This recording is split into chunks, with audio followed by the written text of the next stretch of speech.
with these Denver Broncos, you and I spent some time this week talking about what the running game was the last couple of season openers for Sean, and what it was not good. Under 100 yards, 0 touchdowns from any of the running backs that had an opportunity to be involved. It was 93 yards in his first go with 0 touchdowns. It was 64 yards in his first go with 3 different RBs and 0 touchdowns there.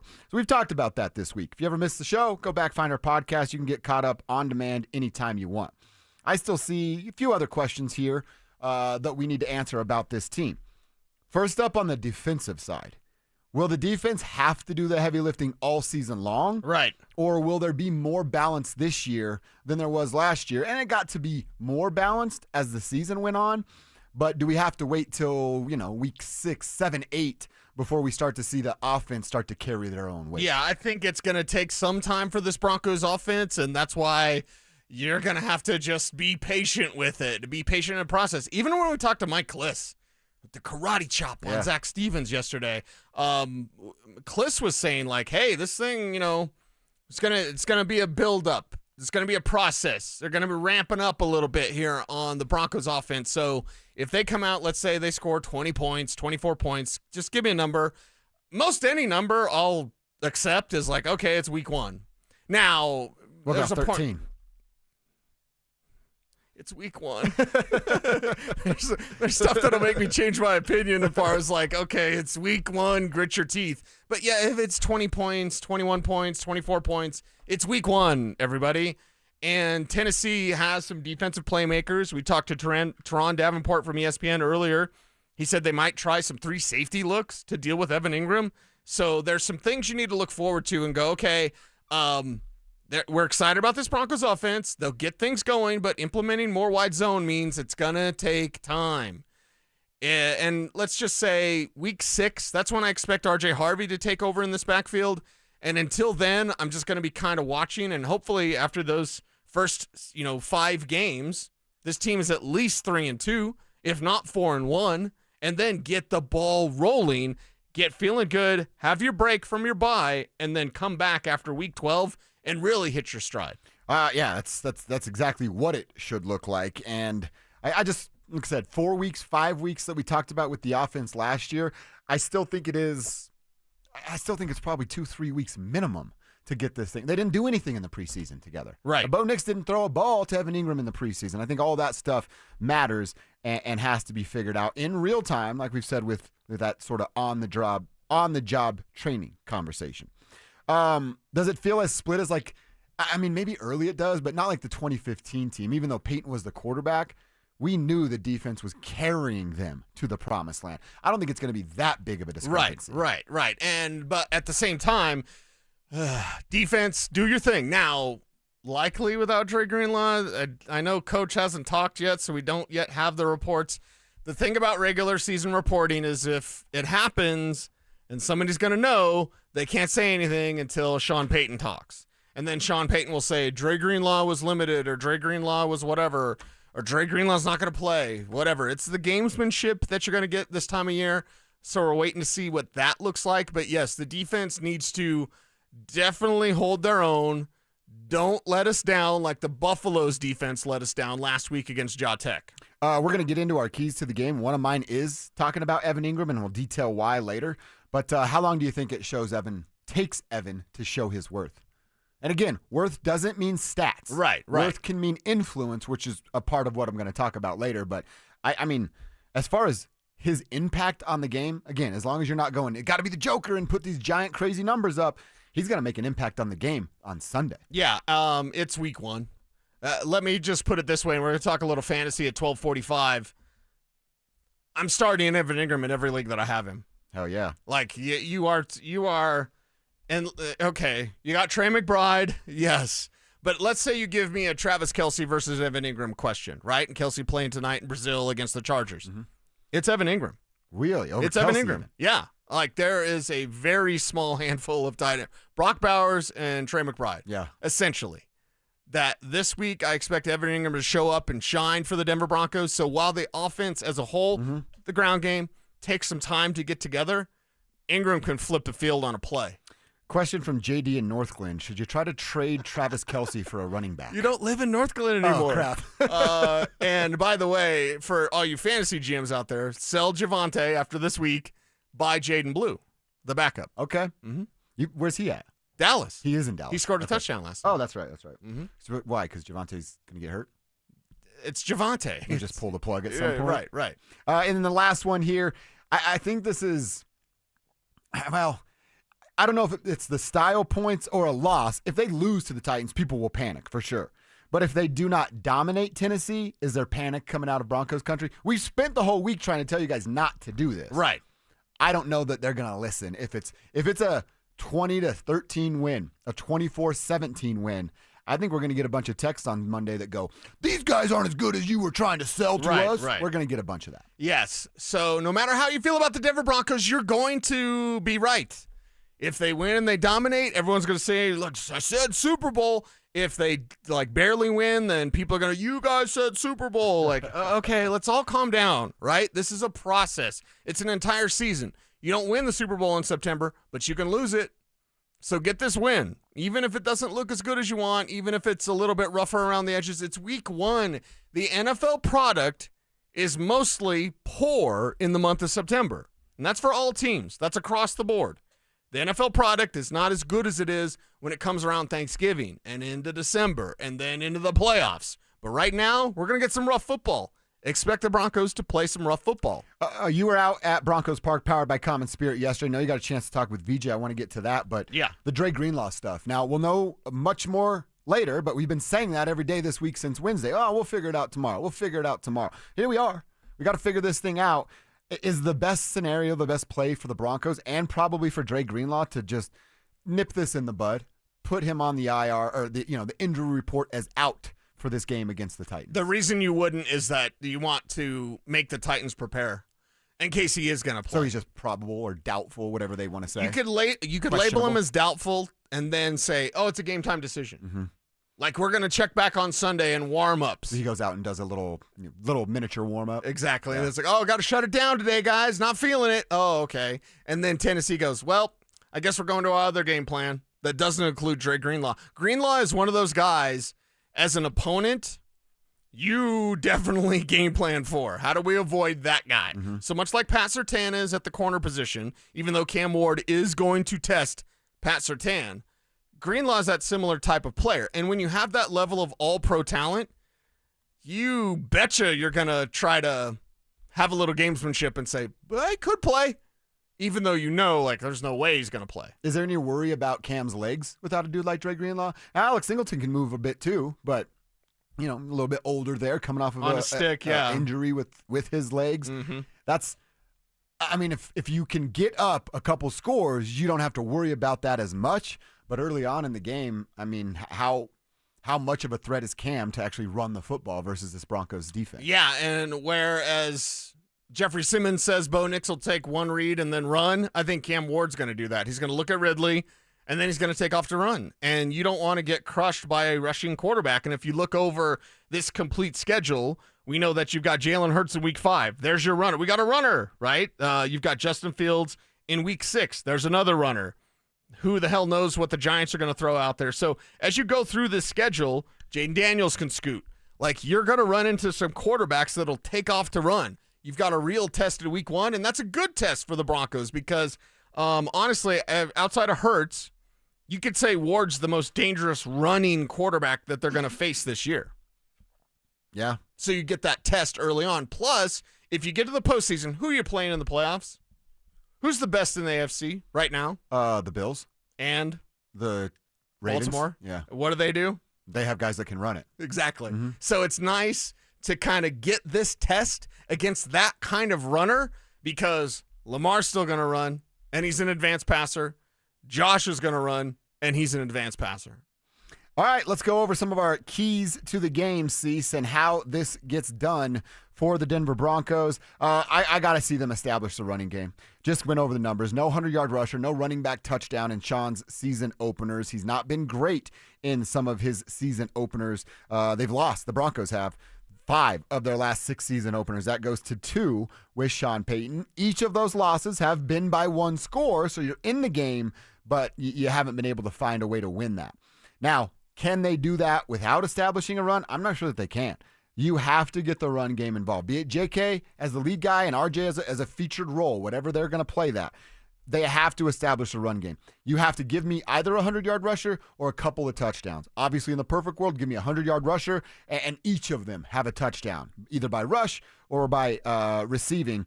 That's what they should be able to do to Tennessee, but I'm not being I'm a beggar, and I can't be a chooser when I'm a beggar. So 100 yards rusher or give me some touchdowns from the running backs. I got to see that on Sunday. Yeah, have more rushing attempts than passing attempts. Would you want that? Yeah, absolutely. Okay. Yeah, so let's say 25 passing attempts for Bo, and as a team, 35 rushing attempts. I would love that. I have zero faith that happens. Really? Yeah.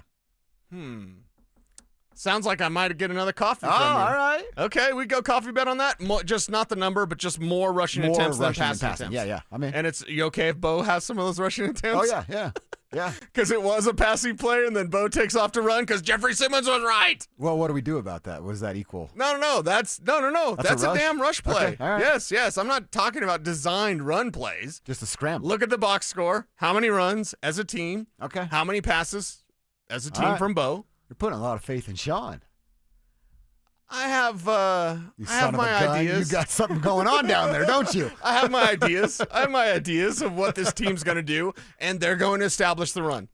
I think the best way to put what your desire is, and for all of us that are desirous, I would say this: make your intentions known. Kev, have you met Kevin? That was really good. When you're desirous, it's best just to be like, hey, can we establish the run? Hey, cut everything out. Just 3 words. 3 words? Establish the run. Yeah. Establish the run. That's what this team needs to do going forward, starting Sunday. Got to see it. Number 2 for me is Evan Engram. As I mentioned, he's also who I wanted to be my player to watch, but we're highlighting him as a key here. Very curious to see what the stats look like, but like I said, it does not matter. Watch his influence. Take your eye off the ball for a few plays and watch number 1 run around and see how much influence he has. Teron Davenport, who we're going to check back in and hear some of his stuff at 12:30, told us earlier, could be a free safety there that follows him. What's that do for guys down the field? I can't wait to see how much influence Evan Engram has on this. And then 3 is just this defense. I wrote it down as kill Cam Ward because he said don't get killed by the Denver Broncos. So just having some fun with his. But pressure all day, coverage on lock on the back end, which I feel really, really good about. And then like we're talking about, keep his legs in check, see how often or how much they want to incorporate him running. And maybe then you have to add a spy element or talk about the spy element. But just make Cam Ward's life a living hell on Sunday. He's the difference maker. If I go like disaster mode, how do the Broncos lose to the Tennessee Titans? And it is week 1. Hell, this morning, Richie Carney, which we're going to have to check his water bottle because I'm not sure. I'm not sure what they do at Michigan State, but it's probably a bunch of flasks. Yeah. I mean, it's Michigan. You're probably going to be inebriated at Michigan State. Yeah. Let's just put Sparty on, right? So Richie's talking nonsense. He's picking the Cleveland over Cincinnati. However, it is week 1. Anything it is week can happen. 1. So I think Richie might have been inebriated this morning. I don't know. That's just a guess, total guess. But like it's something where in week 1, how would Tennessee beat Denver? They do it with Cam Ward. They do it with, oh my God, this kid just doesn't go away. Oh my God, he's running all over. You can't stop the run. No green law. Cam Ward's going nuts. You can't stop Chiggy Okonkwo. Yep. Calvin Ridley got one because again, Cam Ward will not give up. You're not going to make him cry, uncle. You're not going to make him cry. You're not going to make him go away. He's going to be relentless. So make sure that you and your effort are the same. Okay. And then my player to watch, like I said, it was going to be Ingram, but I already featured him as a key to the game. Right. So I'm going to change that to Troy Franklin. And it's just the player to watch is because I want to see if a good camp translates to a good week 1.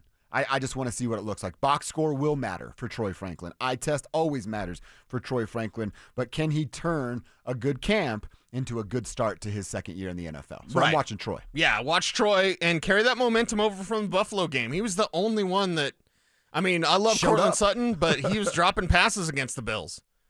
How about you don't drop a pass? Mm-hmm. You know? How about you help move the chains? And I know Court will do that, but in that Buffalo game, it was only Troy. And that was Troy when he didn't know what he was doing. Exactly. He's just running fast. Exactly. So now he knows more. He's better. I got better. And, we expect to see it on Sunday. Those are my 3 keys. Cecil, what do the Broncos have to do to beat the Titans in your eyes? I think I just quoted Monty Python. Oh, nice. I got better. Can we play that Vance Joseph clip? Of course. For my question, I asked him about VJ, and we don't need to play me asking the question because I'm not a... Yeah, that's a real bag move. I'm not a tool bag. Yeah. Well, maybe some people think I am. You're fine. Everybody's fine, everybody. Yeah. I don't think you are. No, thank you. The way I put it on Twitter, because somebody, Rob Liefeld, who is a world famous, he's creator of Deadpool. Oh, He was like, you know how you deal with haters? You just don't answer them. Like Yeah. you don't. And I responded to Rob because he's my buddy in my head. And I was like, hey, Peyton Manning likes me. I'm good. Yeah. Right? See, and I have the opposite approach. I want to engage. How do you have the time? Well, and if I have the time, I'm engaging. You're on the golf course. You have a beautiful backyard. Got time with your lady. Like, Yeah. come on. I like it. Some hater with your time? That's what Twitter's for, isn't it? For arguing about stuff with people that are not as smart as you? Oh, it's not. Is he smart or is he like me on Twitter? Anyway, so I asked Vance Joseph yesterday about the challenges of facing Cam Ward, not only because he's a rookie and there's no film, but also because of his skill set. Guys, he's super talented. He's the first pick of the draft for a reason. You know, when you watch the guy play, you see a guy with special arm talent. He's got this unique poise about him for a young guy, man. He's trying to make big plays, and I think that's part of, some young quarterbacks try not to mess it up. He's trying to make a big play, and that makes him dangerous. That makes him ultra dangerous, man. And he's trying to put a dagger in you every single down, And he can really moving left, moving right. He can throw the ball 60, 70 yards in the air. So it only takes one play for him to, make a big play. So how we rush this guy, how we contain him, stopping the run and trying to make him one-dimensional is going to be key, and putting some pressure on him. But if he has free access, he's going to hit him. If they open 7 times, it's going to be 7 for 7. So we have to get on the bodies of his receivers and challenge the throws. Most rookies, you think, well, let's play zone and make him work through layers of coverage. Not this guy. He's going to fit it in there. So it's definitely having the right plan for this guy because he's talented. I mean, I like that there's the cautious approach there, Yeah. right? That he knows what it is. I love talking ball with VJ because he'll always give you something. Mm-hmm. You know what I mean? Now, can I put my tinfoil hat on? Is that allowed Heck here yeah. on a Friday? That's Because encouraged. out there at Broncos Park, powered by Common Spirit. Thank you, Kev. Joe Lombardi talked for like a minute and a half, and then they pulled him. Oh, really? And then VJ talked to us for like 5-6 minutes. Yeah.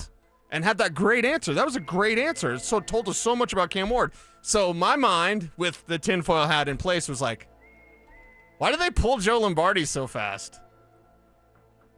Why doesn't Joe Lombardi get to talk to us? It was literally like 3 questions. So I think Delilah got one in, hunting Wolverines. And like maybe Kliss was karate chopping somebody over there. Like, Yeah. And then, because I was going to dial up something probably about the offensive line or something for Lombardi. And then all of a sudden it's like, yep, see you later. Wait, I didn't even get my big gulp. So I don't know. We'll let like that. YouTube and I we'll like let the that. RamosLaw.com text line That's answer. something that we put a pin in and keep an eye on. Why don't they let Joe Lombardi talk? Because he got pulled. He got pulled real Interesting. fast. Very VJ interesting. gives you a great answer like that. That's a great answer from VJ. Yeah, it is. And the main thing is that VJ said, besides the zone thing, which I think is important, he said that most rookies are afraid to make a mistake. Cam Ward is not. Cam Ward is not. Well, I like the fact. So Callahan this week's talking about got to keep it simple. Gotta keep it simple. Tron comes on, is like, they're not going to keep it simple. And then VJ's like, this guy's trying to rip your heart out. Yep. There's no dink and dunk and let me beat you with my feet. It's, I'm a quarterback. I move the ball downfield. I score touchdowns. Yep. And I'm going to make a play against you. And as VJ said, it takes one. One play, this guy can flip the field. So be careful, be cautious. And part of Ward's game, a large part of it, is that run game. So for me, you want to run the ball, I want to run the ball. We got a coffee bet on the rushing attempts. Yeah. That coffee's going to taste great on Monday. My thing is stop the run. Your entire game plan is prefaced on you stopping the run, and that includes Ward as a rusher. So if Ward is out there getting swift with his feet, you're going to have problems. If Tony Pollard is gashing you, you're going to have problems. If they run right at Nick Bonito, that's probably what they're going to try to do because the middle of the line can be a big-time problem for the opponents of the Denver Broncos. The edges is where you'll attack Tony Pollard, Cam Ward. Stop them as runners on Sunday. All right, absolutely love that. What's next from you? Next is Chiggy Okonkwo. Chigozie Okonkwo is their tight end, and I love his game. Absolutely love his game. Wanted the Broncos to draft him when they drafted Greg Dulcich. How'd that work out? He just got cut by another team. Right. So it's like Chiggy is he's going to get Chiggy with it if you allow him to. And I'm just assuming no Dre Greenlaw right now. Could change. Don't at me, bro. But assuming no Dre Greenlaw, that's a real problem, man. Now, and this goes into depth chart talk, which, again, is kind of, honestly, it's kind of boring to me. But with Jahdae Barron. Okay, what's happened to Jahdae Barron? He's the 4th on the depth chart. If he's spying Chiggy, I'm okay. Now, the Titans are going to have a certain approach, maybe a 3-safety approach for Evan Engram. What is the Broncos' approach for Chigozie Okonkwo? Like, what is it with Chiggy? Because that dude can play. And You trust Alex Singleton? He's a great young man, and no, I don't. Not against that sort of tight end. And it might not be the household name. It might not be the, fantasy GMs are lining up for Chiggy, although he is a low-end tight end one this week against the Denver Broncos. They've had a history of being bad against tight ends. Can you change that? Can we have a different conversation around this team? Because the inside linebacker has been a problem. Coverage against tight ends have been a problem. You're going to get faced with some talented tight ends. I mean, you got Tyler Warren coming up next week. Mm-hmm. We're going to talk a lot about him. Chargers, not really, although Will Dissly got you in his first game as a rookie. Cincinnati with Mike Gesicki. Philadelphia with Dallas Goedert. Like, you've got some interesting. What? Oh, Mason Taylor. We're going to play Auntie Chill. We when haven't it comes had it in a while. to week 6. We'll be playing the heck out of this. So, Auntie Chill. like, you've got some problems. You've got to make sure that you're better against the tight end. Chigozie Okonkwo is a real challenge for you this week. Is it weird if I go in the opponent's locker room and only ask about his auntie? He'll punch me in the face, right? Probably get your badge pulled. Have you, man? Probably get your badge pulled. I would just say that. Last week, Cecil, real quick. Who's the player you're going to want to watch? Oh, player I'm going to watch. There's a lot of pressure on JK Dobbins. Period. You're right. There's a lot of pressure on JK Dobbins. Are you the answer? Everyone's acting like Javonte Williams is Emmitt Smith now with what he did with the Cowboys. Okay. Is JK going to be better than Javonte was? I think Javonte was fine, the 2 touchdowns, whatever. They lost, and he averaged 3.6 yards a carry.